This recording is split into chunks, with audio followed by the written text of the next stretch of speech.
এই শোনো না, আমাদের অন্ধবিশ্বাস চ্যানেলটি যারা এখনো সাবস্ক্রাইব করেননি প্লিজ সাবস্ক্রাইব করে দাও।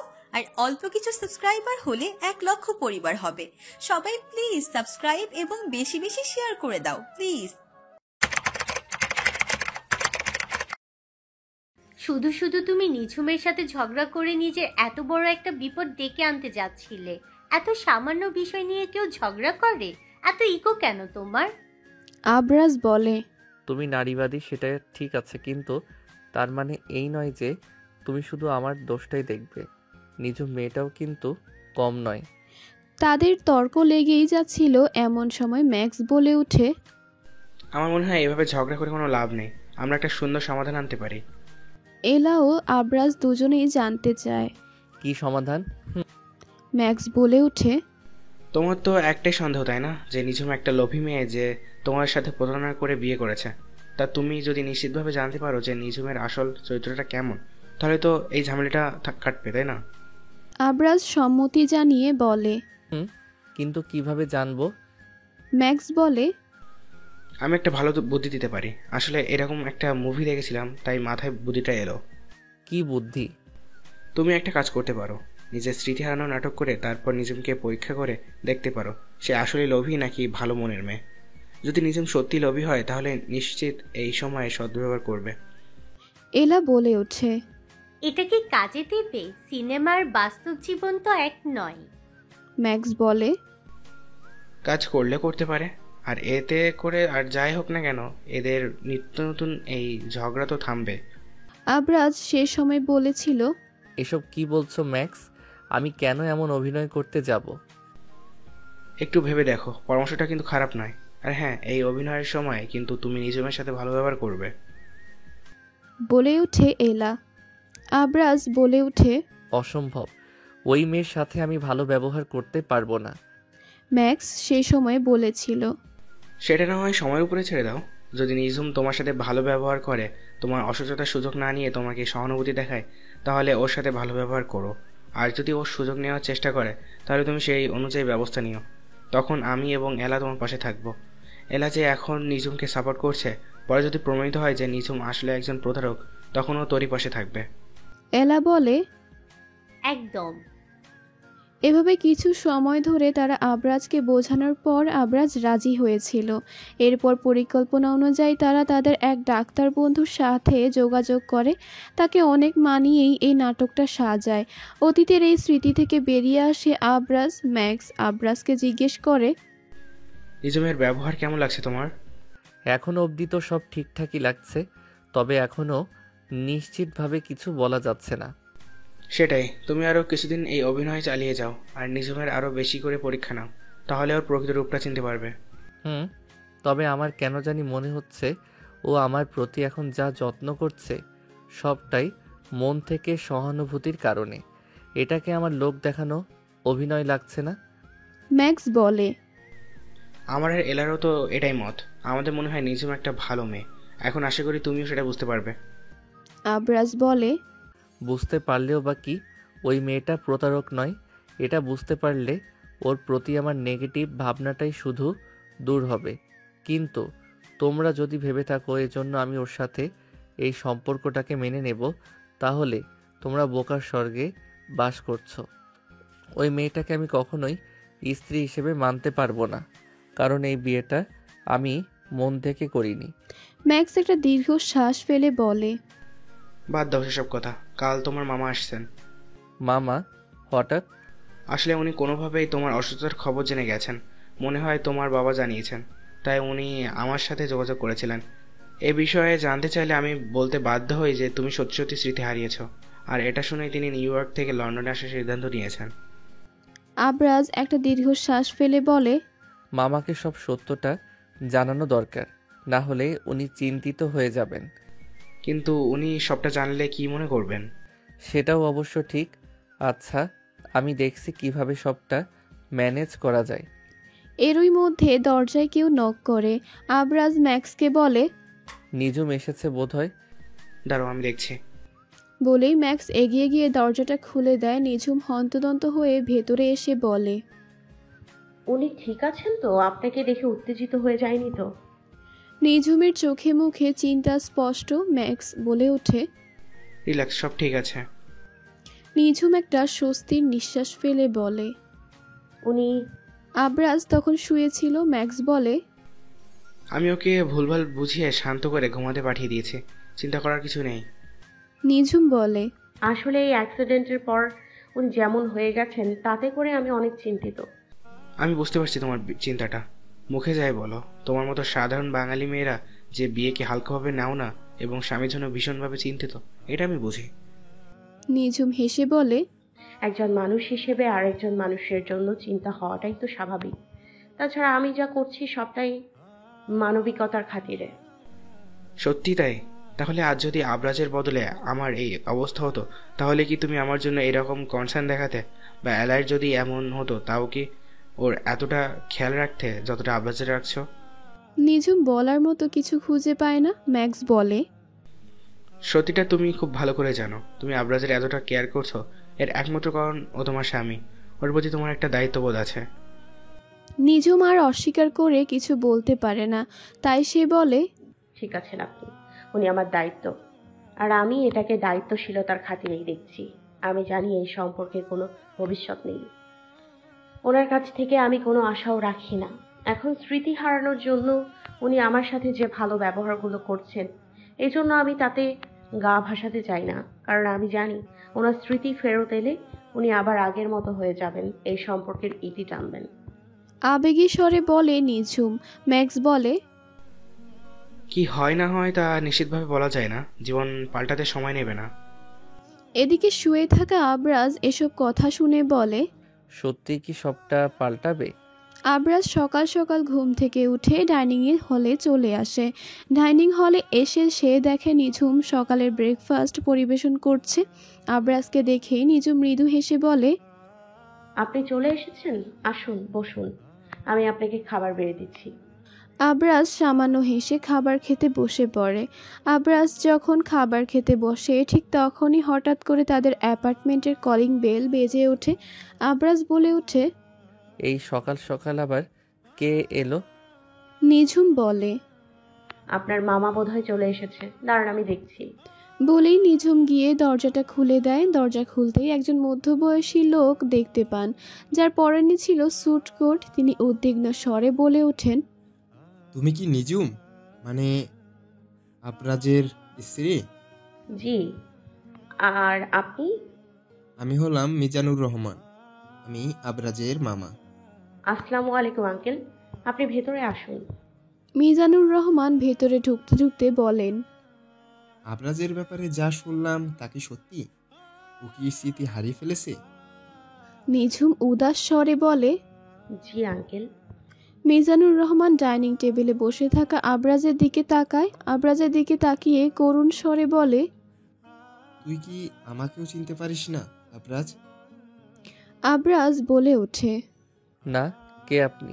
মিজানুর রহমান একটা দীর্ঘশ্বাস ফেলেন, চোখে আগত জলটুকু মুছে ফেলে বলেন, তোকে আমি আর তোর মামি মিলে কত আদরে বড় করেছি, আর আজ কিনা এই দিন দেখতে হলো। এত বড় দুর্ঘটনা কিভাবে ঘটে গেল? বলেই কান্নায় ভেঙে পড়েন তিনি। আসলে মানুষটা একটু বেশি আবেগী। স্ত্রীকে হারানোর পর এখন আরও বেশি একাকিত্ব বোধ করেন, সেজন্যই অল্পতেই তার চোখে জল চলে আসে। নিঝুম মিজানুর রহমানকে এভাবে কাঁদতে দেখে বলেন, আপনি এভাবে কাঁদবেন না আঙ্কেল, দেখবেন সব ঠিক হয়ে যাবে। আল্লাহর ওপর ভরসা রাখুন। তাই করতে হবে। আচ্ছা, আপনি তো কেবল এলেন, এখন একটু ফ্রেশ হয়ে আসুন, আমি আপনাকে ব্রেকফাস্ট করতে দিচ্ছি। স্মিত হেসে বলে নিঝুম। মিজানুর রহমান নিঝুমের মাথায় হাত বুলিয়ে বলেন, তোমার এত সুন্দর ব্যবহার দেখে ভীষণ ভালো লাগলো মা। আবরাজ সত্যি অনেক ভাগ্যবান যে তোমার মতো বউ পেয়েছে। আমি তো চিন্তায় ছিলাম যে ও কেমন মেয়ে পাবে জীবনে। আসলে ওর মামির মৃত্যুর পর আমি এইসব দুনিয়ারই বিষয়ে একদম উদাসীন হয়ে পড়েছিলাম, আর তাই এজন্য ওর জীবনের দায়িত্ব ওর উপরেই ছেড়ে দিই। যাক, এটা দেখে ভালো লাগলো যে ওর অন্তত একজন ভালো মেয়েকেই স্ত্রী হিসেবে বাছাই করেছে। নিঝুম জোরপূর্বক হাসে। তার এই হাসির নিচে লুকিয়েছিল বুক ফাটা যন্ত্রণা। খাবারে পাট চুকিয়ে মিজানুর রহমান সোফায় বসে পড়লেন। নিঝুমের রান্নার প্রশংসা করে তিনি বললেন, তোমার হাতের খাবার খেয়ে আমার মন একদম জুড়িয়ে গেল। বিশ্বাস করবে কিনা জানি না, তবে তুমি একদম আবরাজের মামির মতোই রান্না করো। তোমার সাথে ওর স্বভাবেরও অনেক মিল আছে। আমার হলো জহুরির চোখ, বুঝলে? আমি সোনা চিনতে কখনো ভুল করি না। তোমাকে দেখেই মনে হচ্ছে তুমি আবরাজের জন্য একদম খাঁটি সোনা। নিঝুম লাজুক হাসে, তবে তার মনে চলছিল গভীর দ্বন্দ্ব। আবরাজও সেখানে উপস্থিত ছিল, তারও এসব কথা শুনে অদ্ভুত লাগছিল, কিন্তু যেহেতু সে স্মৃতি হারানোর অভিনয় চলছিল, তাই কিছু বলতেও পারছিল না, আবার সইতেও পারছিল না। এরই মধ্যে হঠাৎ করে মিজানুর রহমান বলে ওঠেন, আমি আবরাজের অবস্থা নিয়ে যথেষ্ট সুখিত। আমি জানি এখানকার চিকিৎসা ব্যবস্থা যথেষ্ট ভালো, তবে আমি চাই আবরাজ আরও দ্রুত সুস্থ হয়ে উঠুক। এজন্য আমি সিদ্ধান্ত নিয়েছি আবরাজকে নিয়ে নিউ ইয়র্কে যাব। ওখানে আমার একজন চেনা ডাক্তার আছেন, উনি অনেক ভালো একজন চিকিৎসক। আমি ইতিমধ্যেই ওনার সাথে কথা বলে রেখেছি। উনি আবরাজের চিকিৎসা করা নিয়ে ইতিবাচক সাড়া দিয়েছেন। এখন এই জন্য আমি চাচ্ছি আবরাজকে নিয়ে নিউ ইয়র্কে যাব। আর তোমার কোনো আপত্তি নেই তো নিজুম? নিঝুম বলে ওঠে, না আঙ্কেল, ছি ছি ছি, কি বলছেন আপনি? আমার আপত্তি থাকতে যাবে কেন? আপনি ওনার অভিভাবক। আপনি যা সিদ্ধান্ত নিয়েছেন তা নিশ্চয়ই ওনার ভালোর জন্যই। মিজানুর রহমান স্মিত হেসে বলেন, আমি যতই ওর অভিভাবক হই, তুমি ওর স্ত্রী। এতগুলো দিন ধরে তুমি একা হাতে ওকে সামলাচ্ছ, তাই তোমার অনুমতি নেওয়া বানিয়েছিও। তার থেকে বড় কথা, তোমাকেও কিন্তু আমাদের সাথে যেতে হবে।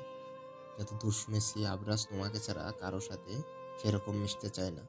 স্মৃতি ফেরানোর পর তাই ওকে সামলানোর জন্য তোমাকে যেতে হবে। নিঝুম বলে, কিন্তু আমার তো পাসপোর্ট ভিসা কিছু করা নেই। আমি কিভাবে যাব? এ নিয়ে তোমায় কোনো চিন্তা ভাবনা করতে হবে না। আমি সব কিছুর ব্যবস্থা করে ফেলবো।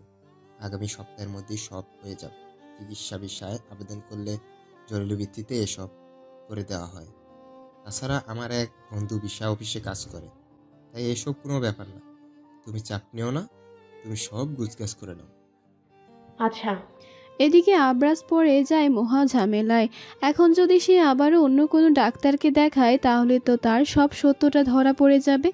ডাক্তার তো আবরাজকে চেক করলেই বুঝতে পারবে যে সে আসলে স্মৃতি হারায়নি, শুধু শুধু নাটক করছে। এমনটা ভেবেই আবরাজ চিন্তাগ্রস্ত হয়ে পড়ে। সে বুঝতে পারে না এখন কিভাবে এই অদ্ভুত পরিস্থিতি সামলাবে। আবরাজ যখন এমন চিন্তায় ব্যস্ত ছিল, এমন সময় হঠাৎ করে তার পিঠে কেউ হাত রাখে। আবরাজ তার পাশে তাকিয়ে দেখতে পায় তার মামা মিজানুর রহমানকে। মিজানুর রহমান তাকে আশ্বাস দিয়ে বলেন, তুমি কোনো চিন্তা করো না, খুব শীঘ্রই তুমি আবারও সম্পূর্ণভাবে সুস্থ হয়ে উঠবে। আবরাজ জোরপূর্বক হাসে। 1 সপ্তাহ পর, দেখতে দেখতে চোখের পলকে 1 সপ্তাহ কেটে গেল। এই 1 সপ্তাহ মিজানুর রহমান আবরাজ ও নিঝুমের সাথেই ছিলেন। এরই মধ্যে নিঝুমের সাথে তার খুব ভালো একটা সম্পর্ক গড়ে উঠেছে। মিজানুর রহমানের সব সময় একটা মেয়ে সন্তানের আশা ছিল, কিন্তু দুর্ভাগ্য যে তার স্ত্রী কখনোই সন্তানের জন্ম দেওয়ার ক্ষমতা ছিল না। এরপর আবরাজ তাদের জীবনে আসায় তাদের বাবা হওয়ার স্বপ্ন পূরণ হয় আবরাজকে দিয়ে। যদিও বা আবরাজ তার বোনের ছেলে, তবে মিজানুর রহমান আবরাজকে একদম নিজের ছেলের মতোই মানুষ করেছেন। তবে তার মনে মেয়ে নিয়ে একটা আক্ষেপ সবসময় থেকে গেছিল। তবে এখন নিঝুমকে যেন তিনি নিজের মেয়ে হিসেবেই পেয়েছেন। মিজানুর রহমান নিঝুমকে বলতে থাকেন, তোমাকে আমার অনেক ভালো লেগে গেছে নিজুম। আমি বুঝতে পেরেছি আবরাজের জন্য তুমি একজন যোগ্য স্ত্রী। তুমি আবরাজকে নিয়ে আর কোনো চিন্তা করো না। আমার বিশ্বাস নিউ ইয়র্কে চিকিৎসা নেওয়ার পর ও একদম সুস্থ হয়ে উঠবে। নিঝুম মাথা নাড়ায়। এদিকে তাদের নিউ ইয়র্ক যাওয়ার কথা শুনে এলা ও ম্যাক্স দেখা করতে এসেছে। আবরাজ অসহায় চোখে তাদের দিকে তাকিয়ে, কিন্তু এলা ও ম্যাক্সের তো এখন কিছু করার নেই। অবশেষে সবাইকে বিদায় জানিয়ে তারা বিমানে করে রওনা দেয় নিউ ইয়র্কের উদ্দেশ্যে। এখন দেখা যাক সেখানে গিয়ে আবরাজ কিভাবে সব বিষয় সামলায়। আবরাজ ও নিঝুম পা রাখলো নিউ ইয়র্কে। মিজানুর রহমান তাদের দুজনকে নিয়ে নিউ ইয়র্কে তার বাসায় এলো। নিউ ইয়র্কের ম্যানহাটনে খুব সুন্দর একটা বাসায় থাকেন তিনি। নিঝুম তো এখানে এসে বেশ খুশি হলো। মিজানুর রহমান নিঝুমকে উদ্দেশ্য করে বললেন, এটাকে তুমি নিজেরই বাড়ি মনে করো মা। কোনো রকম কোনো হেজিটেশন রেখো না। যখন যা প্রয়োজন হবে জানাবে। তোমার আর আবরাজের জন্য আমি এই রুমটা গুছিয়ে রেখেছি। তোমরা এখানেই অবস্থান করো। নিঝুম অবাক হয়ে বলে, আমি আর উনি একই রুমে? হ্যাঁ, কেন? তোমরা তো স্বামী স্ত্রী হও, তোমাদের তো এক রুমেই থাকার কথা। তোমরা কি এক রুমে থাকো না? নিঝুম বুঝতে পারে মিজানুর রহমান তো আর তাদের সম্পর্কে তেমন কিছু জানে না, তাই সে ব্যাপারটা ম্যানেজ করার জন্য বলে, না আঙ্কেল, আমরা তো এক রুমেই থাকি, কিন্তু উনি তো এখন অসুস্থ আর তাই। অসুস্থ জন্যই তো ওকে তোমার আরও বেশি দরকার। আমি তো দেখেছি তুমি ওর কতটা খেয়াল রাখো। তোমার থেকে বেশি খেয়াল আর ওর কেউ রাখতে পারবে? তাই আমার মতে তোমাদের এক রুমেই থাকা উচিত। নিঝুম আর কিছু বলার মতো খুঁজে পেল না। এদিকে আবরাজ না পারছে সইতে আর না পারছে কিছু বলতে। এমনিতেই সে এটা নিয়ে চিন্তায় আছে যে আজ ডাক্তার দেখার পর যদি সব বুঝতে পারে যায় তাহলে কি হবে। তার উপর আবার এখন নিঝুমের সাথে এক রুম শেয়ার করতে হবে। মিজানুর রহমান তাদের রুম দেখিয়েছে দিয়েই বললেন, তোমরা যাও, ফ্রেশ হয়ে নাও, আমি খাবারের ব্যবস্থা করছি। অগত্যা নিঝুম আর আবরাজ তাদের জন্য বরাদ্দ রুমে প্রবেশ করে। রুমে এসে নিঝুম আবরাজকে বলে, আপনি যান, ফ্রেশ হয়ে নিন, আমি এখানেই আছি। আবরাজ মাথা দুলিয়ে সমর্থন জানিয়ে ওয়াশরুমে প্রবেশ করে। আবরাজ ওয়াশরুমে যাবার পরে নিঝুম একটা গভীর দীর্ঘশ্বাস ফেলে বলে, হায় আল্লাহ, এসব কি হচ্ছে? আমি যত ওনার থেকে দূরে থাকতে চাচ্ছি, পরিস্থিতি ততই আমাকে ওনার কাছাকাছি নিয়ে যাচ্ছে। কিন্তু এটা যে ঠিক হচ্ছে না। যদি এভাবে চলতে থাকে আর আমি ওনার মায়ার বাঁধনে আবদ্ধ হয়ে যাই, তাহলে যে পরিণাম ভালো হবে না। হায় আল্লাহ, তুমি আমার মনটাকে একটু শক্ত করে দাও, যেন যেন এমন অনুভূতিতে আমি সহজে গা ভাসা। একটু পরেই আবরাজ বেরিয়ে আসলে নিঝুম বলে, আপনি একটু বিশ্রাম নিন, একটু পর আমরা খেতে যাব। আবরাজ বিছানায় বসে পড়ে। নিঝুম ফ্রেশ হতে চলে যায়। আবরাজ বলে ওঠে, উফ, এত টেনশন আমি আর নিতে পারছি না। সব হয়েছে এই ম্যাক্স আর এলিনার জন্য। ওদের কথাই নেচেই আজ আমার এই বিপদের মোকাবেলা করতে হচ্ছে। আমার উচিতই হয়নি ওদের কথা শোনা। এখন যদি নিঝুম জেনে যায় আমি সবটা অভিনয় করছি, তাহলে আমার ইমেজ একদম খারাপ হয়ে যাবে। এটা আমি কিছুতেই হতে দেব না। আমার আত্মসম্মান আমি নষ্ট হতে দেব না, কিছুতেই না। নিঝুম ও আবরাজ একসাথে খাওয়া শেষ করে রুমে চলে আসে। আবরাজ বিছানায় শুয়ে অস্থিরতায় কাতরাচ্ছে। অন্যদিকে নিঝুম ব্যালকনিতে দাঁড়িয়ে কি যেন ভাবছে। হঠাৎ করেই আবরাজের ফোন বেজে ওঠে। আবরাজ ফোনটা রিসিভ করে হ্যালো বলতেই বিপরীত দিক থেকে ছবি বেগম উদ্বিগ্ন স্বরে বলে ওঠেন, তুমি এখন কেমন আছো আবরাজ? তোমার কি এখনো আগের মতো কথা মনে পড়ছে না? আবরাজ অভিনয় করে বলে, কে বলছেন আপনি? আমি ছবি বেগম, তোমার সৎ, তোমার মা। আমি কিছু মনে করতে পারছি না। আবরাজের এমন অস্থিরতা দেখে নিঝুম এগিয়ে এসে বলে, ফোনটা আমায় দিন, আমি কথা বলছি। আবরাজ ফোনটা নিঝুমকে দেয়। নিঝুম ফোনটা হাতে নিয়ে বলে, হ্যালো, কে বলছেন? ছবি বেগম বলেন, নিঝুম, আমি বলছিলাম, চাচি, আপনি কেমন আছেন? আপনারা সবাই? আমরা সবাই আলহামদুলিল্লাহ ভালো আছি। তুমি কেমন আছো নিঝুম? আর আবরাজ কি অবস্থা? ওর অবস্থা কি একটু উন্নতি হয়নি? এভাবে আর কতদিন চলবে? নিঝুম দীর্ঘশ্বাস ফেলে বলে, আলহামদুলিল্লাহ ভালোই আছি। না, ওনার পরিস্থিতি এখন বেশ স্থিতিশীল। তবে একটা ভালো খবর আছে, ওনার মামা ওনাকে নিউ ইয়র্কে নিয়ে এসছেন ভালো ডক্টর দেখানোর জন্য। আশা করছি এবার উনি খুব শীঘ্রই সুস্থ হয়ে উঠবেন। যাক, শুনে নিশ্চিন্ত হলাম। আচ্ছা, আম্মুর কি খবর? আম্মু কেমন আছে এখন? তোমার আম্মুর অবস্থা খুব একটা ভালো না।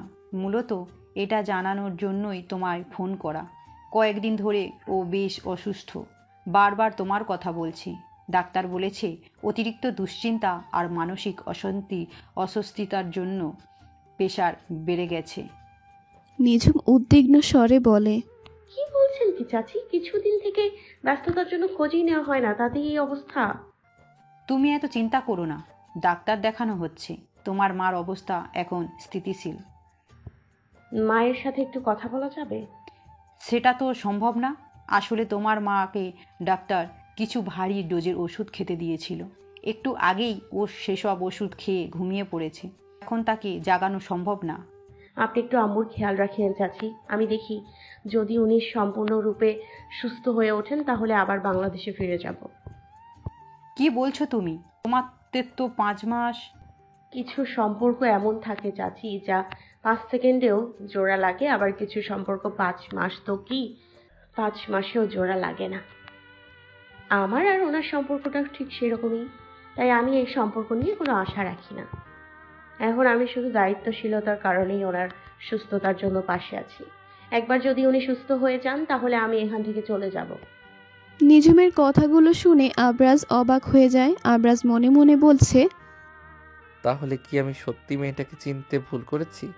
ও কি তাহলে এতটাই নিঃস্বার্থ? এরূপ ভাবনার মাঝেই হঠাৎ করে তাদের দরজায় কেউ নক করে।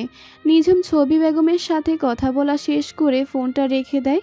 অতঃপর গিয়ে দরজাটা খুলে দেয়। দরজাটা খুলতেই মিজানুর রহমান ভেতরে এসে বলেন, নিজুম, আবরাজ, তোমরা দ্রুত বেয়ে রেডি হয়ে নাও। আমার ডক্টর স্মিথের সাথে কথা হয়েছে। উনি নিজের চেম্বারে বসেছেন। আমাদের এখনই সেখানে যেয়ে ওনার সাথে দেখা করতে হবে। আবরাজ হঠাৎ করে বেশ বিড়ম্বনায় পড়ে। সে বুঝতেই পারে না এখন সমস্ত বিষয়টা কিভাবে সামলাবে। এবার কি তাহলে তার সত্যটা ধরা পড়ে যাবে? ডাক্তার স্মিথের চেম্বারে এসে বসে আছে নিঝুম, আবরাজ ও মিজানুর রহমান। একটু পরেই ডাক্তার স্মিথের নির্দেশনা মোতাবেক আবরাজের কিছু টেস্ট করানো হয়। সমস্ত টেস্ট শেষ হবার পর ডাক্তার তাদের সবাইকে তার চেম্বারে ডেকে পাঠান। আবরাজের ধুকপুকু বুক নিয়ে ডাক্তার স্মিথের চেম্বারে প্রবেশ করে। ডাক্তার স্মিথ তাদেরকেই বসতে বলেই তারা বসে পড়েন।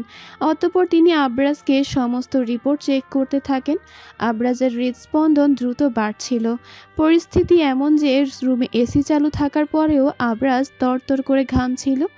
নিঝুম আবরাজকে এভাবে ঘামতে দেখে রুমাল দিয়ে তার ঘাম মুছিয়ে দিয়ে বলে, আপনি এভাবে ঘামছেন কেন? আবরাজ কিছু বলতে পারে না। এদিকে ডাক্তার স্মিথ গম্ভীর স্বরে বলেন, কি যেন বলেছিলেন আপনি মিস্টার রহমান? আপনার নেফে দুর্ঘটনার কবলে পড়ে মাথায় আঘাত পেয়ে নিজের সমস্ত স্মৃতি হারিয়ে ফেলেছে। জি। ডাক্তার স্মিথ বিস্ময়ের সাথে সমস্ত রিপোর্ট দেখেন। আবরাজ নিজের সত্যটা ধরা পড়ার ভয়ে চোখ বন্ধ করে নেয়।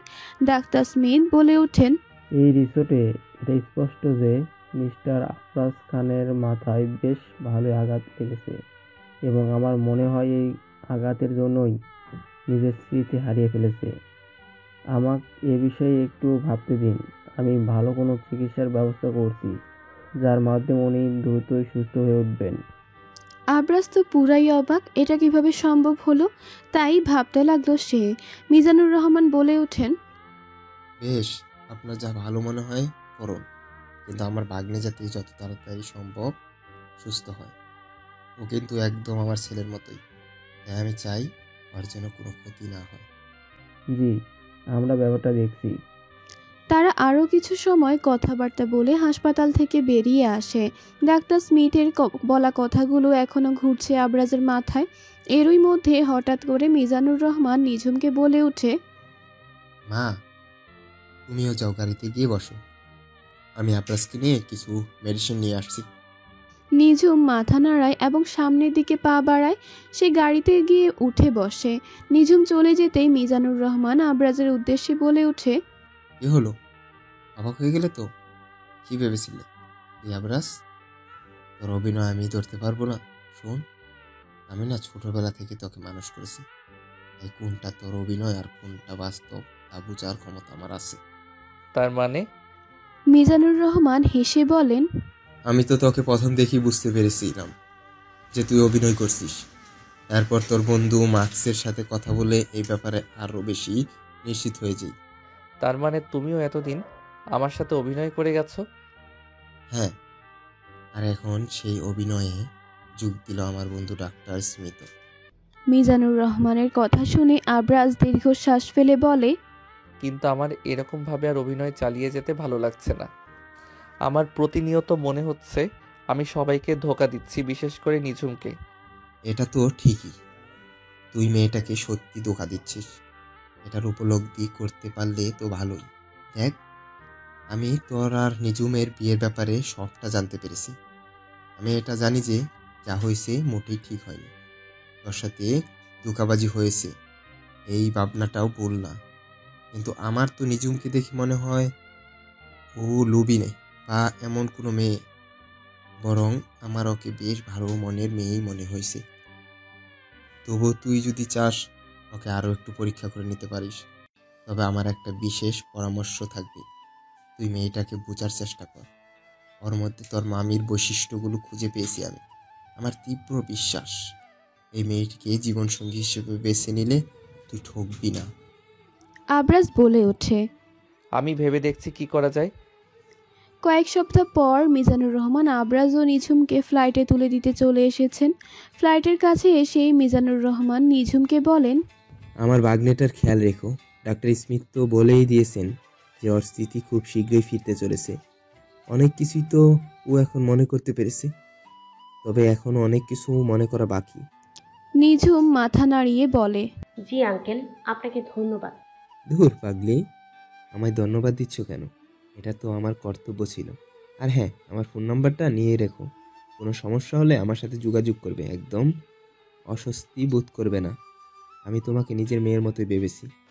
তুমিও আমাকে নিজের বাবার আসনে বসাতে পারো। নিঝুমের চোখে একদম জল চলে আসে। অবশেষে নিঝুম ও আবরাজ তাকে বিদায় জানায় এবং লন্ডনের ফ্লাইটের উদ্দেশ্যে উঠে পড়ার জন্য রওনা দেয়। যাওয়ার আগে মিজানুর রহমান আবরাজকে আলিঙ্গন করে এবং তার কানে কানে বলে, তুমি এখনো ভেবে দেখো কোনটা ভালো আর কোনটা খারাপ। তবে আমি তোমাকে এতটুকু নিশ্চয়তা অবশ্যই দিতে পারি যে এই নিজুম মেয়েটি তোমার জন্য কেয়ার করে। তাই ওকে বেছে নিলে তুমি ঠকবে না, বরং বলতে গেলে জয়ী হবে। আবরাজ নিঝুমের দিকে তাকিয়ে মাথা নাড়ায়। আসলে এই কদিন নিঝুমের প্রতি তার দৃষ্টিভঙ্গি অনেকটাই পরিবর্তন ঘটেছে। সে এখন নিজের অনেক সিদ্ধান্তই পুনর্নির্বাচন করে বিবেচনা করে কথা ভাবছে। তার কেন জানি মনে হচ্ছে একসময় যখন সে ভেবেছিল এই মেয়েটার সাথে তার এক মুহূর্ত থাকা সম্ভব নয়, কিন্তু আজ মনে হচ্ছে এই মেয়েটির সাথে যুগের পর যুগ থাকা সম্ভব। শক্ত খোলসের আড়ালে মেয়েটির কোমল দিক সে আবিষ্কার করে ফেলেছে। এদিকে নিঝুম মনে মনে ভাবে, আর হয়তো মাত্র কিছুদিন, তারপরেই এই দায়বদ্ধতার সম্পর্ক থেকে আমি মুক্ত পাব। আবরাজ তো মনে করতেন যে আমি ওনার যোগ্যই না। হয়তো ওনার এই মনে করাটাই ওনার দৃষ্টিভঙ্গিতে ঠিক। আমিও জোর করে কারোর জীবনে স্থান নেব না। উনি সম্পূর্ণরূপে নিজের স্মৃতি ফেরত পেলেই আমি ফিরে যাব সিলেটে। লন্ডনের এয়ারপোর্ট নেমেই তারা দুজন ট্যাক্সিতে করে আবরাজের এই অ্যাপার্টমেন্টের দিকে রওনা দেয়। নিঝুম পুরোটা যাত্রা জানালা দিয়ে লন্ডন শহরটি দেখেছিল এবং ভাবছিল খুব শীঘ্রই হয়তো আবার তাকে এই শহর ত্যাগ করে নিজের জন্মভূমি সিলেটে ফেরত যেতে হবে। আবরাজের অ্যাপার্টমেন্টে পৌঁছাই তারা দুজন ট্যাক্সি থেকে নামে। সমস্ত জিনিসপত্র নিয়ে ঘরের ভেতরের দিকে রওনা দেয়। আবরাজ নিজের অ্যাপার্টমেন্টে ফিরে ছটফট করতে থাকে। তার কেন জানি বারবার মনে হচ্ছে এখনই নিঝুমকে তার সমস্ত সত্যটা বলে দেবে, কিন্তু কোথাও একটা গিয়ে সে আটকে যাচ্ছিল। নিঝুম আবরাজের এই অস্থিরতা খেয়াল করে বলে, আপনি কি কোনো বিষয় নিয়ে অস্বস্তি বোধ করছেন? আবরাজ ভাবে এটাই সঠিক সময় যখন তার নিঝুমকে সমস্ত সত্যিটা বলে দেওয়া উচিত। সে বলতেই যাবে এমন সময় হঠাৎ করে তাদের বাসার কলিং বেল বেজে ওঠে, যার ফলে আবরাজ আর বলতে পারে না। নিঝুম বলে ওঠে, আমি দেখে আসি কে এসছে। বলে নিঝুম গিয়ে দরজাটা খুলে দেয়। দরজাটা খুলতেই দেখতে পায় এক পুরুষ অবয়ব পিছন ফিরে দাঁড়িয়ে আছে, যার ফলে তার মুখ দেখতে পারে না। নিঝুম কৌতূহলের সাথে বলে ওঠে, এক্সকিউজ মি, কে আপনি? পুরুষ অবয়ব এবার সামনের দিকে ঘোরে। মুখে মাস্ক পরা থাকায় তখনও নিঝুম তাকে ঠিক চিনতে পারছিল না। সামনের দিকে ঘুরেই সে নিজের মুখ থেকে মাস্ক সরিয়ে বলে, আমাকে তুই চিনতে পারলি না নিঝুম? এটা আমায় বিশ্বাস করতে হবে? নিঝুম অবাক স্বরে বলে ওঠে, ইমরান তুই? আবরাজ ধীর পায়ে এগিয়ে এসে বলে, কে এসেছে নিঝুম? ইমরান নামক সেই আগন্তুক বলে ওঠে, লেট মি গেস, এটা নিশ্চয়ই তোর সেই cousin to be husband Abraj, right? Hello Abraj, nice to meet you. I am Imran Khan, নিজামের চাইল্ডহুড ফ্রেন্ড। আবরাজ কিছুটা গম্ভীর স্বরে বলে, nice to meet you too, but আপনি হঠাৎ এখানে? নিঝুম বলে, আমরা একই স্কুলে পড়তাম। ইমরান যখন ক্লাস 7-এ পড়তো তখনই ও সপরিবার লন্ডনে চলে আসে। আজ দীর্ঘ 5 বছর পর আমি ওকে দেখলাম। ইমরান বলল, তুই তো বন্ধু নামে কলঙ্ক। লন্ডন এসেও আমার খোঁজ করলি না, তাই আমি নিজেই তোর খোঁজ করতে করতে এখানে চলে এলাম। নিঝুম হেসে ওঠে। এদিকে ইমরানের উপস্থিতি আবরাজের একদমই ভালো লাগে না। সে ঈর্ষা অনুভব করতে থাকে। আবরাজ অবাক চোখে নিঝুমকেই দেখছিল। নিজের বন্ধুকে দেখে নিঝুমের চোখে সে যে আনন্দ উপলব্ধি করছে তা আবরাজের মনে হিংসা নামক অনুভূতি সৃষ্টি করছে। আবরাজ নিজে হাতে মুষ্টিবদ্ধ করছে, মনে মনে চরম আক্রোশ নিয়ে বলছে, এত কিসের খুশি নিঝুমের? লন্ডনে আসার পর থেকে তো ওকে এত খুশি দেখিনি। নিজের বন্ধুকে দেখতে পেয়ে খুশি একদম উতলে উঠছে। এদিকে নিঝুম খুশি মনে ইমরানকে বলে, তুই আর কতক্ষণ এভাবে দরজায় দাঁড়িয়ে থাকবি? ভেতরে আয়। ইমরান মৃদু হেসে বলে, সেটা আবার আলাদা করে বলতে হবে নাকি? আমি তো তোর ঘরের লোক। বলে ইমরান ঢুকে পড়ে। আবরাজের গাত্রদাহ আরও বৃদ্ধি পায়। সে না পারছিল কিছু সইতে আর না পারছিল কিছু বলতে। ইমরান ঘরে প্রবেশ করেই আবরাজকে উদ্দেশ্য করে বলে, আপনি আমার হঠাৎ এভাবে চলে আসায় কিছু মনে করেননি তো ব্রো? আবরাজের তো ইচ্ছে করছিল মেরে ইমরানের নাক ফাটিয়ে দিতে, কিন্তু সে অনেক কষ্টে নিজের রাগ নিয়ন্ত্রণ করে বলে, না না, আমি আবার কেন কিছু মনে করতে যাব? আমি কিছুই মনে করিনি। ইমরানকে এটুকু বলেই সে নিঝুমকে বলে, তোমার বন্ধুর খাতির যত্নের ব্যবস্থা করো, ওর যত্নার্থীর যেন কোনো ত্রুটি না হয়। ইমরান বলে, আরে ব্রো, আপনাকে এসব নিয়ে কিছু ভাবতে হবে না। নিজুমকে আমার পণ নাকি? আমাকে এত ফর্মালিটি দেখাতে হবে না। নিজের ঘরের লোকের মতোই দেখতে পারেন আমাকে। আবরাজের ক্রোধ সীমা ছাড়িয়ে যাচ্ছিল, কিন্তু সে তবুও কোনো প্রতিক্রিয়া দেখায় না। নিঝুম ইমরানকে বলে ওঠে, যদি আমি আগে জানতাম তুই আসবি তাহলে তোর পছন্দের খাবারগুলো বানাতে পারতাম। আবরাজ এই কথা শুনে চরম ক্রোধে মনে মনে বলে, প্রথম প্রথম তো আমি শুটকির রেসিপি করে খাওয়াতো জোর করে, আর নিজের বন্ধু আসতেই দেখো তার পছন্দের খাবার বানাতে উতলা হয়ে উঠছে। ইমরান বলে, তুই যা খেতে দিবি আমি তাই খাবো। আর খাওয়ার সময় কি চলে যাচ্ছে নাকি? এখন থেকে তো আমি রোজই এখানে যাওয়া আসা করবো। আবরাজ হতবাক স্বরে বলে ওঠে, রোজ? ইমরান মৃদু হেসে বলে, হ্যাঁ ব্রো, আমার বাবা তো এখানে নতুন একটা কফি শপ খুলেছে। এখান থেকে 5 মিনিট হাঁটলে আমার বাবার কফি শপ। খুব শীঘ্রই আমরা সপরিবারে এই নতুন অ্যাপার্টমেন্টে উঠবো। বাহ, বেশ ভালোই তো। ক্রোধ লুকিয়ে বলে আবরাজ। নিঝুম ইমরানকে বসতে বলে কিচেনে চলে যায়। ইমরান সোফায় বসে ফোন ঘাঁটতে থাকে। আবরাজ ইমরানকে পর্যবেক্ষণ করতে থাকে। একটু পরেই নিঝুম হাতে 2 মগ কফি নিয়ে এসে ইমরানকে বলে, এই নে তোর প্রিয় ব্ল্যাক কফি, চিনি দিইনি একদম। ইমরান হেসে বলে, তোর এখানেও মনে আছে যে আমি চিনি ছাড়া কফি খাই? নিঝুম বলে, মনে থাকবে না কেন? আমার তো এখনো সেদিনের কথা মনে আছে। ওই যে স্কুল থেকে জাফলংয়ে পিকনিকে গিয়ে যখন তুই চিনিমুক্ত কফি খেয়ে বমি পর্যন্ত করে দিয়েছিলি। এই বলে দুজনে একসাথে হেসে ওঠে। আবরাজের সহ্যের মাত্রা একদম ছাড়িয়ে যাচ্ছিল। এরই মধ্যে নিঝুম তার দিকে একটা কফির মগ বাড়িয়ে দিয়ে বলে, এই নিন কফি। আবরাজ গম্ভীর স্বরে বলে, আমার এখন কফি খেতে ইচ্ছে করছে না, তোমরা খাও। আমি একটু রুমে যাচ্ছি, মাথাটা কেমন জানি ব্যথা করছে। নিঝুম উদ্বিগ্ন স্বরে বলে, কি আপনার আবার কি হলো? তেমন কিছু না, একটু বিশ্রাম নিলে ঠিক হয়ে যাবে। ঠিক আছে, আপনি গিয়ে বিশ্রাম নিন, আর কোনো প্রয়োজন হলে আমায় ডাকবেন। আবরাজ আর কোনো কিছু না বলে নিজের রুমে গিয়ে দরজা বন্ধ করে দিল। এরপর ইমরান ও নিঝুমের ঘনিষ্ঠতার কথা ভেবেই দেয়ালে জোরে একটা ঘুষি দিল, যাতে সে নিজের হাতেই প্রচণ্ড আঘাত পেল। আবরাজ সেসব পরোয়া না করে দাঁতে দাঁত চেপে বলল, অসহ্যকর। নিঝুম ও ইমরান নানা সমসাময়িক বিষয় নিয়ে কথা বলে। কথা বলতে বলতেই হঠাৎ করে ইমরান জানতে চায়, আচ্ছা, তুই হঠাৎ এভাবে বিয়ে করে নিলি কেন? তোর তো ডাক্তার হবার স্বপ্ন ছিল, সেসবের কি হলো? নিঝুম একটা দীর্ঘশ্বাস ফেলল, অতঃপর চাপা কষ্ট নিয়ে বলল, সব স্বপ্ন কি আর পূরণ হয়? ইমরান অবাক হয়ে জানতে চায়। মানে? নিঝুম অশ্রুসিক্ত নয়নে এবার ইমরানকে তার বিয়ে থেকে শুরু করে সব ঘটনা বলতে শুরু করে। সব শুনেই ইমরান তাজ্জব বনে যায়। নিঝুম কত খারাপ সময়ের মধ্য দিয়ে গেছে সেটা সে অনুধাবন করতে পারে।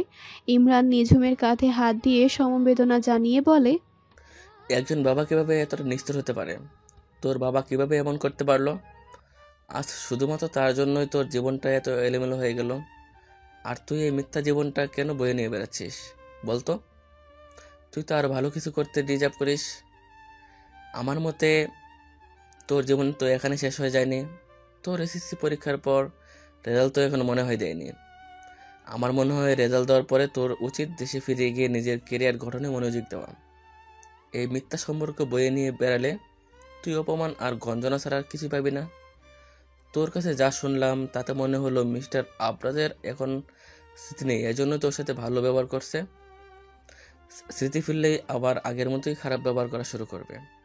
নিঝুম একটা দীর্ঘ শ্বাস ফেলে বলে, আমিও ব্যাপারে নিশ্চিত রে।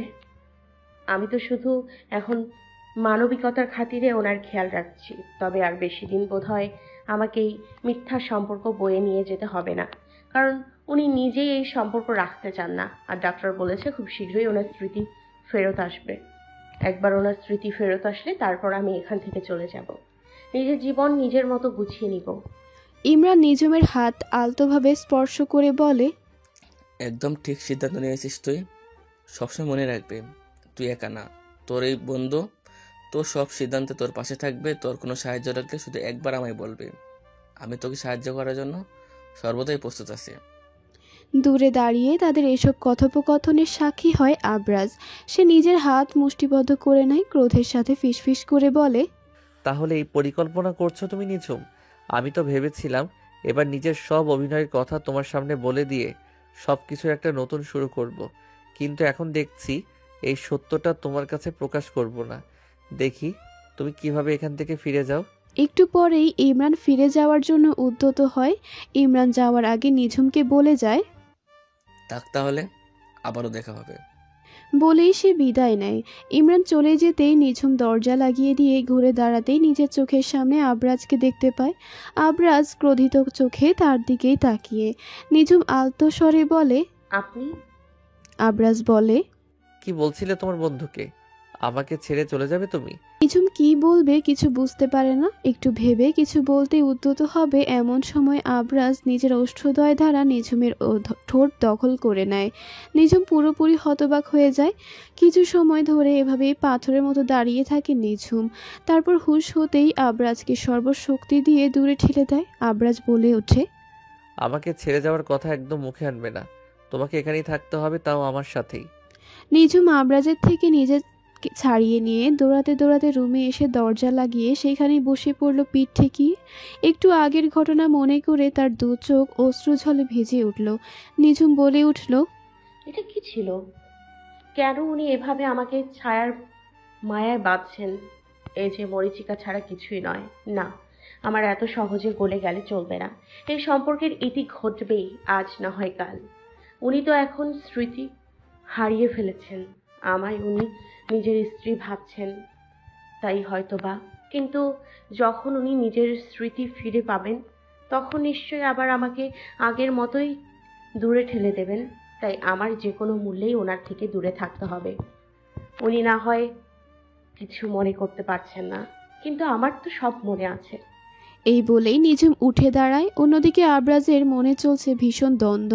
একটু আগে করা নিজের কাণ্ডের জন্য সে নিজেই সংশয়ে ভুগছে।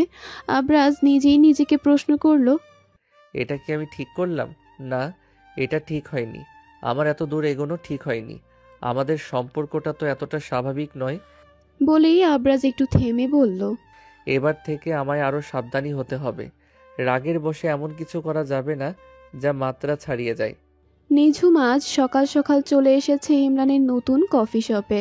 এই কফি শপটাও যদিও ইমরানের বাবার, তবে ইমরানই এখানে বেশি সময় কাটায়। ইমরান নিঝুমকে কফি শপে দেখে তার জন্য কফি নিয়ে এসে টেবিলে রেখে বলে, এই নে আমার কফি শপের সেরা কফি তোর জন্য। নিঝুম মলিন হেসে বলে, ধন্যবাদ দোস্ত। ইমরান নিঝুমের হাসির মলিনতা খেয়াল করে বলে, কি হলো নিজম, তো কেমন লাগছে কেন? তোর হাসি দেখে মনে হচ্ছে এই হাসির আড়ালে রয়েছে ভীষণ চাপা দুঃখ। ইমরানের কথায় নিঝুম বলে, জানি না দোস্ত, নিজের জীবন নিয়ে আমি অনেক দ্বন্দ্বে আছি। বুঝতে পারছি না আমার কি করা উচিত। আজকাল বড্ড সিদ্ধান্তহীনতায় ভুগছি রে। ইমরান নিঝুমের কাঁধে হাত রেখে বলে। তুই তো চিন্তা করিস না, সব ঠিক হয়ে যাবে। নিঝুম একটু স্বস্তি পায়। কফি খাওয়ার একটু পরেই হঠাৎ করে তার শরীরে অন্যরকম অনুভূতি হতে থাকে। তার মাথা কিরকম যেন ঘুরতে থাকে। ইমরান নিঝুমের এই ব্যাপারটা খেয়াল করে বলে, কি রে, তুই এমন করছিস কেন? কোনো সমস্যা? জানি না রে, হঠাৎ করে মাথাটা ভীষণ ঘুরছে। আমার মনে হয় তুই ইদানিং একটু বিশ্রাম নিস না, তাই অল্পতেই টায়ার্ড হয়ে পড়ছিস। এদিকে নিঝুমের জন্য চোখ খোলা রাখাই কঠিন ছিল। ঘুম এসে জেঁকে বসেছিল তার দু চোখে। ইমরান আবারও নিঝুমকে ডাক দিয়ে বলে, এই নিজম, কি হয়েছে? কিছু তো বল। নিঝুম উঠে দাঁড়ানোর চেষ্টা করতেই পড়ে যেতে ধরে। এমন সময় ইমরান তাকে ধরে ফেলে। উদ্বিগ্ন স্বরে বলে, নিজম, এই নিজম, কি হয়েছে বল না, এমন করছিস কেন তুই? নিঝুম ঘুম ঘুম স্বরে বলে, জানি না রে দোস্ত, মনে হচ্ছে শরীরে একটু জোর পাচ্ছি না।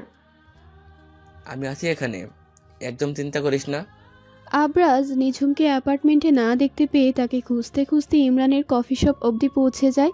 এসেই সে এই দৃশ্যের সম্মুখীন হয়, যা তার রাগের জন্য যথেষ্ট ছিল। আবরাজ দ্রুত পায়ে এগিয়ে এসে হুঙ্কার দিয়ে বলে, এসব হচ্ছেটা কি? আবরাজের হুঙ্কারে পুরো কফি শপ যেন থমকে গেল। ইমরান হতচকিত হয়ে বলে উঠল, আবরাজ বউ, আপনি এখানে? আবরাজ ইমরানের দিকে আগ্রাসী দৃষ্টিতে তাকিয়ে বলে, আমি এখানে না থাকার সুযোগে কি চলছিল এখানে? নিঝুমের এই অবস্থায় তুমি কি করছিলে ওর সাথে? ইমরান নিজেকে সামলে শান্ত স্বরে বলে, ব্রো, আপনি ভুল করছেন। নিজমের শরীর হঠাৎ খারাপ হয়ে গেল, তাই ওকে সাহায্য করছিলাম, আর কিছু নয়। নিঝুম, যার চোখে ধীরে ধীরে খুলতে শুরু করেছিল, কষ্ট করে বলে, ও শুধুই আমাকে সাহায্য করছিল, আর কিছুই না। আবরাজ এক মুহূর্তের জন্য নিঝুমের অসহায় চেহারার দিকে তাকিয়ে নরম হয়ে যায়, কিন্তু তার রাগ আবার ফিরে আসে। সে বলে, কি রকম সাহায্য করছিলে সেটা তো দেখতেই পাচ্ছি। সাহায্যের নামে কি নোংরামি চলছিল? ইমরান আবারও বলতে চেষ্টা করলো, ব্রো, আপনি ভুল করছেন, আমি তো শুধু বন্ধুর দায়িত্ব পালন করেছি। আবরাজ ঠান্ডা গলায় বলে, তুমি বন্ধুত্বের দায়িত্ব পালন করছো তা ঠিক আছে, কিন্তু এটা যেন কখনো মাত্রা না ছাড়ায়। নিঝুম আমার স্ত্রী, তার পাশে দাঁড়ানোর অধিকার আমার সবার আগে। নিঝুমের মাথা তখন ঠিকমতো কাজ করছিল না। সে একদম মধ্যপের ন্যায় আচরণ করছিল। আজও হঠাৎ করে বলে ওঠে, না, আমি আপনার স্ত্রী নই। ভুলে গেছেন, এই সম্পর্কটা কেবল একটা দায়বদ্ধতা মাত্র। আমার জীবনে আপনি নেই, আর আমিও আপনার জীবনে থাকতে চাই না। প্লিজ আমাকে ভুলে যান। আবরাজের চোখে বেদনার ছায়া স্পষ্ট হয়ে ওঠে, কিন্তু সে নিজেকে শক্ত করে নিয়ে বলে, তুমি আমার জীবন থেকে চাইলেই বেরিয়ে যেতে পারবে না নিঝুম। তুমি যতই দূরে থাকতে চাও আমি ততই তোমার পাশে থাকব, এটা আমার সিদ্ধান্ত। নিঝুম কিছু বলতে যাবে, কিন্তু তার মাথা আবার ঘুরতে শুরু করে। এবার আবরাজ তাকে এক মুহূর্তের জন্য সময় দেয় না। সে দ্রুত নিঝুমকে কোলে তুলে নিয়ে বলে, তোমার যা খুশি বলো, কিন্তু আগে তোমার চিকিৎসা করাতে হবে। তোমার শরীরে যে এমনভাবে ভেঙে পড়ছে সেটা আমি সহ্য করতে পারবো না। ইমরান চুপ করে দাঁড়িয়ে থেকে আবরাজের দৃঢ়তা আর কেয়ারিং দিকটা লক্ষ্য করছিল। তার মনে হলো আবরাজ আর নিঝুমের সম্পর্ক যতই জটিল হোক, সেখানে একটা অদ্ভুত টান আছে। কফি শপ থেকে বেরিয়ে আসার সময় আবরাজ নিচু গলায় বলে, ইমরান, তুমিও ওর ভালো বন্ধু, কিন্তু আরেকবার এমন কিছু হলে আমাকে জানিও। ইমরান হালকা মাথা নেড়ে সম্মতি জানায়। আবরাজের গাড়িতে বসে নিঝুম চোখ বন্ধ করেছিল। সে যেন সম্পূর্ণরূপে জ্ঞান হারিয়ে ফেলেছিল। নিঝুমের জ্ঞান ফিরতেই সে নিজেকে আবরাজের রুমে আবিষ্কার করে। আবরাজ ঠিক তার সামনেই বসেছিল। নিঝুম চোখ খুলেই বলে, আপনি এখানে? চোখ বন্ধ করে কিছু মনে করার চেষ্টা করে, অতঃপর বলে, আমার তো যতদূর মনে হচ্ছে আমি ইমরানের কফি শপে ছিলাম, তাহলে হঠাৎ এখানে কিভাবে এলাম? আমি তোমাকে এখানে নিয়ে এসেছি। নিঝুম হতবাক স্বরে বলে। আপনি কিন্তু আমার হঠাৎ করেই মাথা ঘুরিয়ে উঠল। আর আবরাজ বলল, শোনো, তোমাকে একটা কথা বলি। তোমার এই বন্ধু ইমরানকে আমার একদম সুবিধার লাগছে না। আমার তো মনে হয় ও তোমায় এমন কিছু খাইয়েছে যার ফলে তুমি নিজের জ্ঞান হারিয়ে ফেলেছিলে। তোমাকে দেখেই আমার মনে হয়েছিল যে তোমার উপর কোনো মেডিসিন বা এই জাতীয় কোনো কিছুর প্রভাব ছিল। নিঝুমের তীব্র বিরোধিতা করে বলে, আপনি ভুল ভাবছেন। ইমরান আমার ছোটবেলার বন্ধু। ও কেন এরকম করবে? এসব করে ওর কি লাভ? কার কি লাভ সেটা আমি জানি না। আমার যা মনে হয়েছে আমি তাই বলেছি। আপনার কোথাও একটা বুঝতে ভুল হয়েছে। ইমরানকে আমি অনেক ভালো করে চিনি। ও এমন কিছু করবে না। আমার শরীর হয়তো হঠাৎ দুর্বল হয়ে গেছিল, আর তাই। আবরাজ একটা দীর্ঘশ্বাস ফেলে বলে, কাউকে এতটা অন্ধবিশ্বাস করো না নিঝুম। দিন শেষে এটা তোমারই বিপদ ডেকে আনবে। যাই হোক, তুমি এখন বিশ্রাম নাও, আমি পাশের রুমে আছি। আবরাজ এই বলে চলে যায়। নিঝুম আবরাজের যাওয়ার দিকে তাকিয়ে বলে, আজকাল ওনাকে দেখে আমার কেন এত মনে হয় ওনার সাথে আগের আবরাজ খানের অনেক তফাৎ। একটা মানুষের এত রূপ কিভাবে হতে পারে? অতঃপর কিছু একটা ভেবেই সে বলে, যাই হোক না কেন, আমায় ওনার এসব কথায় ভুললে চলবে না। এসব তো ওনার স্মৃতি না থাকায় উনি বলছেন। স্মৃতি ফিরে এলে ঠিকই আমায় আগের মতোই দূরে ঠেলে দেবে। এই বলেই সে শুয়ে পড়ে এবং ঘুমানোর চেষ্টা করে। নিঝুমের ঘরে গভীর নীরবতা। মিটমিটে আলোয় বিছানায় শুয়ে থেকেও তার চোখে ঘুম নেই। আবরাজের কথাগুলো তাকে অস্থির করে তুলেছে। কাউকে এতটা বিশ্বাস করো না নিঝুম। বিশ্বাসী একদিন তোমার সর্বনাশ ডেকে আনবে। আবরাজের মুখ থেকে বলা এই কথাগুলো যেন কানে বারবার প্রতিধ্বনি হয়ে বাজছে। নিঝুম ভাবছে, ইমরান কি সত্যিই তার ক্ষতি চাইতে পারে? ছোটবেলা থেকে ইমরান তো সবসময় তার পাশে থেকেছে। তার অন্যতম বড় একটা ভরসার জায়গা ছিল ইমরান। জীবনের কঠিনতম সময়ে ইমরানই তার দিকে সাহায্যের হাত বাড়িয়ে দিয়েছিল স্কুল জীবনে। তাহলে আবরাজ কেন এমনটা বলছে? নিঝুমের মনের গভীরে দ্বন্দ্ব বাড়তে থাকলো। ইমরানকে বিশ্বাস করতে গিয়ে সে কি কোনো ভুল করছে, নাকি আবরাজ ইমরানকে ভুল বুঝছে? উনি কি আমার ভালো চান, নাকি এটা শুধুই ওনার রাগ বা হিংসা? নিজের মনের প্রশ্নে বারবার জবাব খুঁজতে গিয়ে নিঝুম আরও বিভ্রান্ত হয়ে পড়ে। অন্যদিকে আবরাজেরও ভেতরে তোলপাড় চলছে। বিছানায় শুয়ে থাকা তার জন্য অসম্ভব হয়ে গেছে। বারান্দায় এসে দাঁড়িয়ে আকাশের দিকে তাকিয়ে সে আপন মনে বলে, আমি কি নিজের অধিকারের বাইরে চলে যাচ্ছি? নিঝুমের জীবনে আমার হস্তক্ষেপ করার অধিকার আসলেই কি আছে? ওকে বলা আমার কথাগুলো কি ওর জন্য বাড়াবাড়ি হয়ে গেল? নিজের মনের সঙ্গে লড়াই করতে করতে আবরাজ ধীরে ধীরে একটা সিদ্ধান্তে পৌঁছানোর চেষ্টা করে। সে ভাবে, আমি কি নিঝুমকে শুধু একজন দায়িত্ব হিসেবেই দেখি, নাকি সে আমার জীবনের এমন এক অংশ হয়ে গেছে যাকে ছাড়া আমি অচল? গভীর রাত। নিঝুম চোখ বন্ধ করে শুয়ে থাকলেও তার মনে শান্তি নেই। আবরাজের বলা কথাগুলো তার মাথায় বারবার ঘুরপাক খাচ্ছে। ইমরান কি সত্যিই এমন কিছু করতে পারে যা তার ক্ষতির কারণ হবে, নাকি এটা আবরাজের মন গড়া অভিযোগ? নিঝুম বুঝতে পারছে না কাকে বিশ্বাস করবে, কিন্তু হঠাৎ করে তার মনে কিছু একটা সন্দেহ উকি দিল। গত কিছুদিন ধরেই আবরাজের ব্যবহার তার সুবিধার লাগছে না। তার মনে হঠাৎ প্রশ্ন জাগলো, আবরাজ কি সত্যি স্মৃতি হারিয়েছে, নাকি এটা নিছকই একটা নাটক? যদি এটা নাটক হয় তাহলে এর পেছনে উদ্দেশ্য কি? আমায় কষ্ট দেওয়ার জন্য কি অবস্থা উনি নতুন ফাঁদ পাচ্ছে? নিজেকে প্রশ্ন করলো নিঝুম।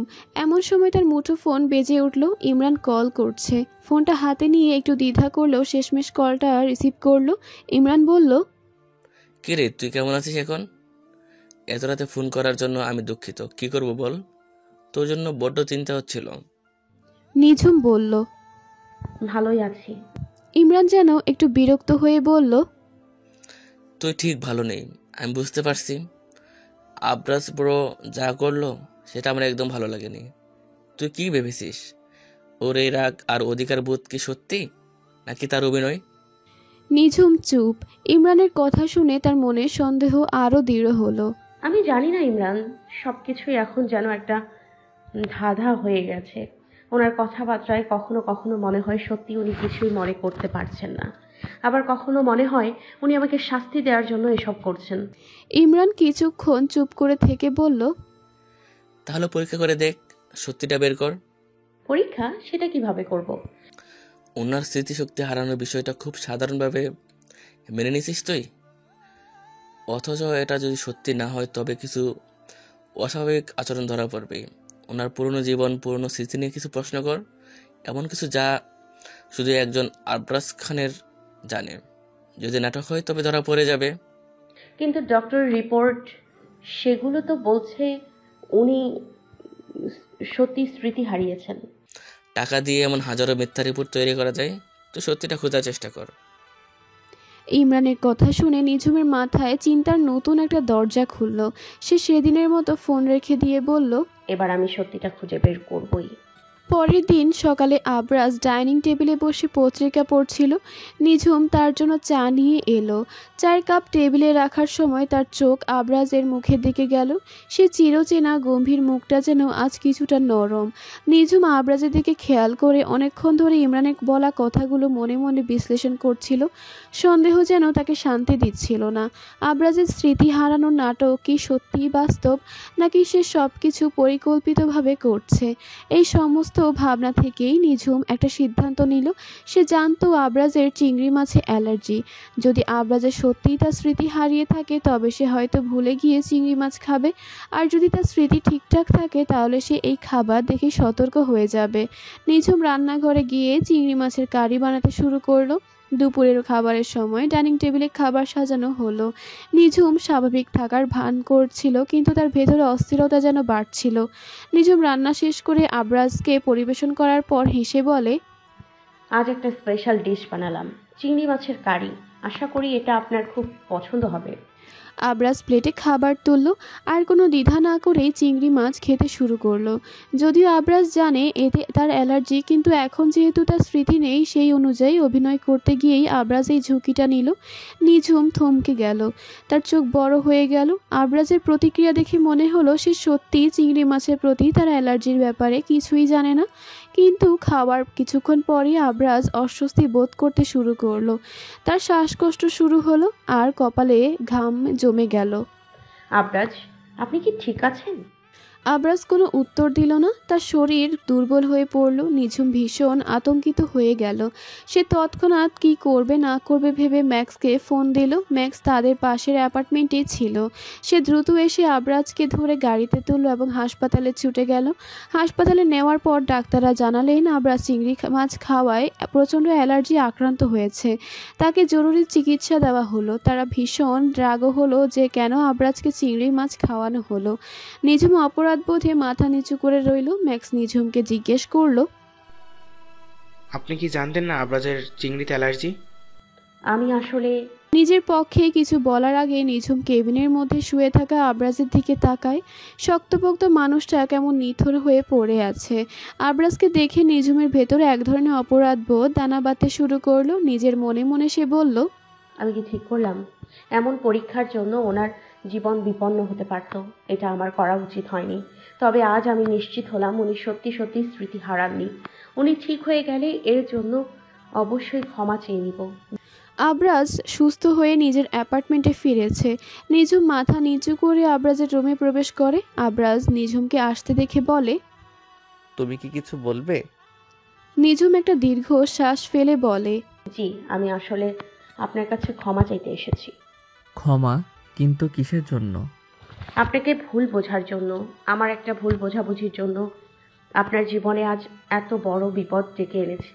মানে? আমি জানতাম চিংড়ি মাছে আপনার অ্যালার্জি, তবুও আমি আপনাকে পরীক্ষা করার জন্য চিংড়ি মাছ খেতে দিয়েছিলাম।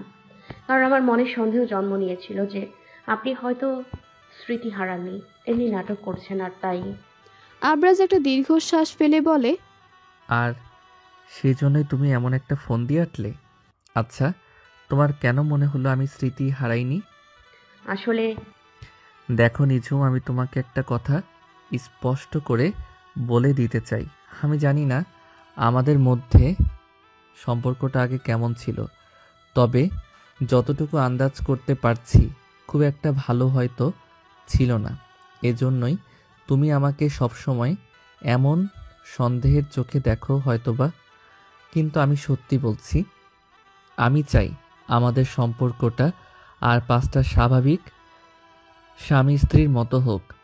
নিঝুম একটা দীর্ঘশ্বাস ফেলে বলে, সেটা আপনি এখন বলছেন কারণ আপনার আগের কোনো স্মৃতি নেই, কিন্তু আপনার আগের স্মৃতি ফিরে এলেই নিশ্চয়ই আপনি আবার আমার সাথে আগের মতো ব্যবহার করবেন, আবার আমায় বলবেন যে এই সম্পর্ক রাখতে চান না। আর যদি আমি স্মৃতি ফেরার পরেও এমনটা না বলি? মানে? মানে যদি আমি স্মৃতি ফেরার পরেও তোমাকে নিজের করে চাই, তবে তুমি থাকবে তো আমার পাশে? কি বলছেন এটা আপনি? আবরাজের মন চাইল এখনই নিঝুমকে সব সত্যটা বলে দিতে, তবে সে কিছু একটা ভেবে থেমে গেল। অতঃপর একটা দীর্ঘশ্বাস ফেলে বলল, আমার একটু বিশ্রাম দরকার, তুই একটু আমায় একা থাকতে দাও। নিঝুম আর এক মুহূর্ত বাক্য ব্যয় না করে বাইরে আসে। অতঃপর কিচেনে গিয়ে রান্না বসিয়ে দেয়। ম্যাক্স ও এলিন এসেছে আবরাজের সাথে দেখা করতে। আবরাজ তাদের দুজনকে দেখে বিছানায় শোয়া থেকে আড়মোড়া ভেঙে বসে। ম্যাক্স এসেই আবরাজকে বলে, কাজটা কি তুমি ঠিক করলে আবরাজ? চিংড়ি খেলে তোমার বড় কোনো ক্ষতি হতে পারে, এটাও জেনেও কেন চিংড়ি খেতে গেলে? যদি বড় কোনো বিপদ হয়ে যেত? আবরাজ বলে, এটা ছাড়া আমার আর কোনো উপায় ছিল না। আমি যদি চিংড়ি মাছটা না খেতাম তাহলে নিঝুম সন্দেহ করতো আমার উপর, আর এমনটা হলে আমি ওর চোখে খারাপ হয়ে যেতাম। আমি চাই না নিঝুম আমার সম্পর্কে খারাপ ধারণা রাখুক। এলিনাও নিজের রাগ ঝেড়ে বলে, আমিও তো সেটাই বলছি, কাজটা কিন্তু একদম ঠিক হয়নি। আর আমার মনে হচ্ছে তোমার এইবার এই মিথ্যা অভিনয় ত্যাগ করা উচিত। আর কতদিন এভাবে অভিনয় চালিয়ে যাবে? যে উদ্দেশ্যে অভিনয় করছিলে সেটা তো পূরণ হয়েছে। এখন তো আর নিঝুমের প্রতি তোমার কোনো সন্দেহ নেই, তাই না? আর তোমার কয়েকদিনের ব্যবহার দেখে যা মনে হচ্ছে, তুমি নিঝুমকে অন্য চোখে দেখতেও শুরু করেছো। তাহলে আর কিসের লুকোচুরি? এবার সব সত্যটা নিঝুমকে বলে দাও। আবরাজ বলে, বলবো, তবে একটু সময় বুঝে। আমি তাড়াহুড়ো কোনো কিছু করতে চাইছি না। আমি চাই আমার আর নিঝুমের সম্পর্কটা আরও স্বাভাবিক হোক। ম্যাক্স বলে, তোমার এই স্মৃতি নষ্টের অভিনয় আর বেশি দিন করার দরকার নেই, এবারের অবসান ঘটাও।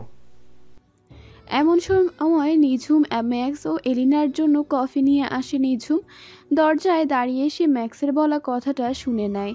আগের পরের আর কোনো কথাই সে শোনে না। এই একটি কথার ভিত্তিতে সে মনে করে তার সাথে এতদিন ধরে সবাই প্রতারণা করেছে। রাগে ক্ষোভে নিঝুম কাঁপতে থাকে।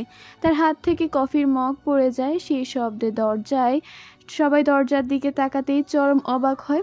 আবরাজ বলে ওঠে, নিঝুম তুমি? নিঝুম এগিয়ে এসে বলে, হ্যাঁ আমি। বড্ড ভুল সময় চলে এলাম, তাই না? আপনাদের এতদিনের সাজানো নাটক এক নিমেষে শেষ হয়ে গেল। এলিনা বলল, নিঝুম, লিসেন টু মি, তুমি ভুল ভাবছো। Let us explain. নিঝুম বলে ওঠে, প্লিজ আর কোনো এক্সকিউজ দিতে হবে না আপনাদের। আমি আপনাকে বড্ড বিশ্বাস করেছিলাম এলিনা।